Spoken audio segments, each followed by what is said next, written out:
everyone, welcome back to my channel and thank you so much for joining me again this week. So this week I'm going to be talking about a really controversial topic in mathematics, and that is about mixed attainment grouping. So if you're interested in this topic, then please keep on watching. Okay, so this is probably the most controversial topic that I talk about when it comes to mathematics learning. I've actually made videos on this in the past, but I was talking to my husband the other day, and he gave me this great analogy that I thought I would share with you. So before I share this analogy, I also want to talk about my thoughts in terms of streaming, setting, ability setting, it's called, or ability grouping in mathematics. I think that it's so important to have a diverse and inclusive environment, and we need students of different backgrounds and also different confidence levels and readiness to be in the same environment. No other subject area actually has this ability grouping, so to speak. English doesn't have it, sciences don't have it, any other subject does not have it. And so I think it's important that we immerse students in a diverse learning environment, just as they would be in society or if they were out in the real world. I know that if I was actually put in an ability group when I was, say, 15, 16, I probably wouldn't have ended up studying mathematics at university. My maturity when it came to my mathematics was latent. Everybody matures mathematically at different rates and different stages.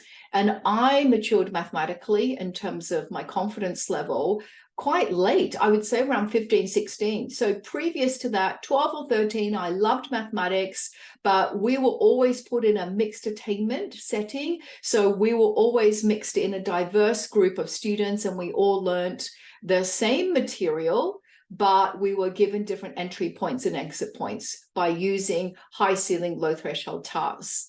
Now, when I got to about 15, 16, I remember my teacher saying to me, oh, you shouldn't be doing, and at that time it was called 4-unit mathematics in the Australian system. It's probably the equivalent to, higher level in IB or the further maths in A level. And the teacher said to me at the time, I don't think that you're capable of taking this level of mathematics. And fortunately, the school let me choose what level of mathematics I wanted to study. So I chose 4-unit maths and ended up being really successful, because in grade 11, all the mathematical concepts just fell into place for me.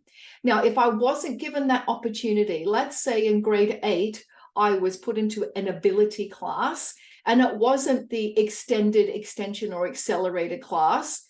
By the time that I would have gotten to grade 10, let's say, there would have been such a huge gap for me to try and do high level maths that I probably wouldn't have been able to do it.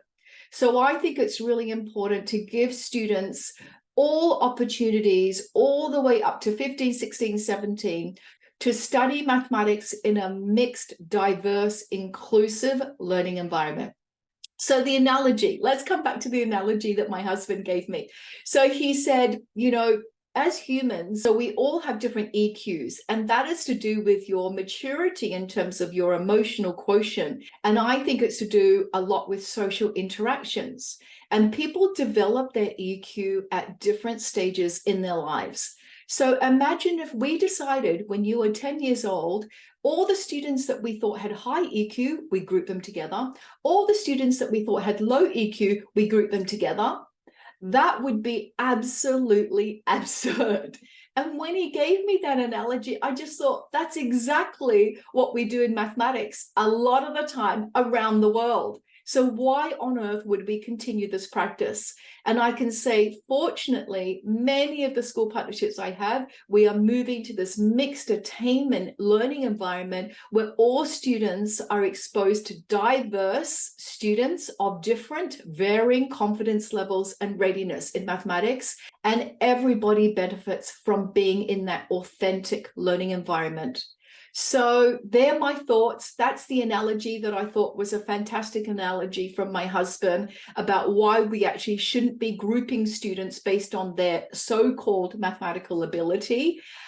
If you have any comments, feel free to put it in the section below. I know this is a really controversial topic as well, so I'd be interested to hear your thoughts. Thank you so much for joining me again this week, and I hope to see you next time. Bye.